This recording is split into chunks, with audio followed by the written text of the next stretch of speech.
Assalamualaikum warahmatullahi wabarakatuh. Di sini saya akan menjelaskan tentang materi bimbingan kelompok. Yang pertama ada identitas kegiatan, yaitu jenis layanannya adalah bimbingan kelompok.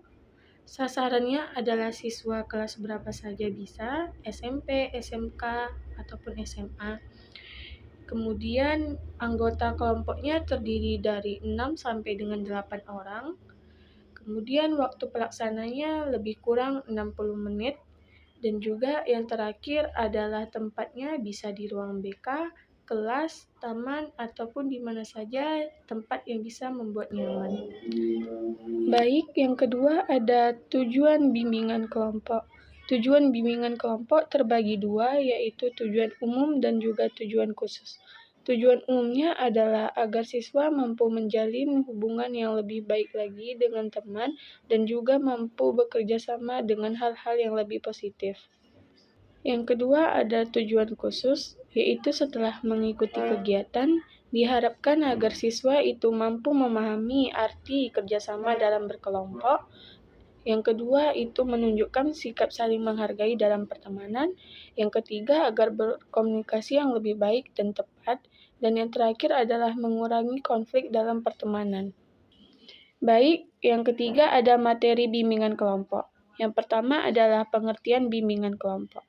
Bimbingan kelompok adalah layanan bimbingan konseling yang diberikan kepada sekelompok siswa yang dimana bertujuan untuk membantu individu-individu siswa, terus mengembangkan potensi siswa, memahami kemampuan sosial mereka, serta memecahkan masalah melalui dinamika kelompok. Yang dimana dalam bimbingan kelompok tersebut, setiap anggota itu dapat saling berbagi pengalaman, pendapat, dan belajar bekerja sama.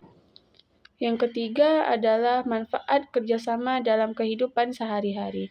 Yang pertama itu adalah pekerjaan menjadi lebih ringan dan cepat selesai karena dikerjakan dengan bersama-sama. Yang kedua menumbuhkan rasa kebersamaan dan persaudaraan dalam pertemanan. Yang ketiga melatih sikap toleransi dan saling menghargai satu sama lain. Yang keempat untuk meningkatkan kemampuan komunikasi dan bersosial. Yang kelima mengurangi konflik dan kesalahpahaman. Serta yang terakhir adalah untuk menciptakan suasana yang lebih harmonis dalam pertemanan. Yang keempat adalah contoh perilaku di sekolah. Beberapa contoh perilakunya yang pertama adalah mengerjakan tugas kelompok secara bersama-sama, kemudian membersihkan kelas secara bergotong royong. Yang ketiga adalah berdiskusi dan saling berbagi pendapat saat belajar. Yang keempat adalah saling membantu teman jika ada yang kesusahan dalam belajar. Dan yang terakhir adalah bekerja sama dalam kegiatan ekstrakurikuler atau lomba yang berada di sekolah. Baik, materi selanjutnya adalah dampak kurangnya dari kerjasama, yaitu pekerjaan terasa lebih berat dan lambat untuk dikerjakan. Yang kedua adalah munculnya konflik dan selisih antar individu. Yang ketiga adalah hubungan menjadi renggang. Yang keempat adalah menimbulkan egois yang meningkat. Dan yang terakhir adalah tujuan terasa jadi sulit untuk dicapai. Baik, materi terakhir adalah cara membangun hubungan komunikasi yang lebih baik. Yang pertama adalah menghargai pendapat orang lain, tidak memotong pembicaraan orang lain, tidak mencela pembicaraan orang lain, dan juga menghargai pendapat orang lain meski berbeda pendapat dengan kita. Kemudian menggunakan bahasa tubuh yang positif, dan yang terakhir adalah bersikap terbuka dan jujur dalam menyampaikan pendapat. Selanjutnya ada metode dan teknik. Yang pertama bisa diskusi kelompok, yang kedua tanya jawab, ketiga permainan kerjasama, dan keempat adalah refleksi diri.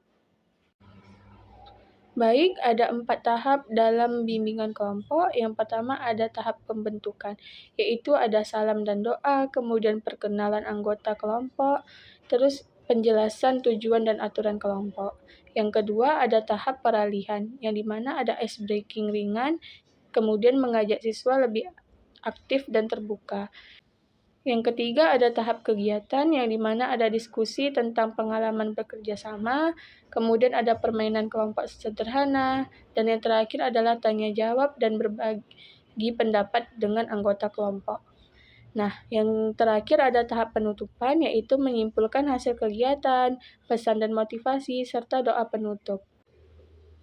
Baik, kesimpulan pada materinya adalah kerjasama dalam komunikasi yang baik itu membantu menciptakan lingkungan yang lebih baik dan harmonis antar siswa agar tidak terjadi perkelahian.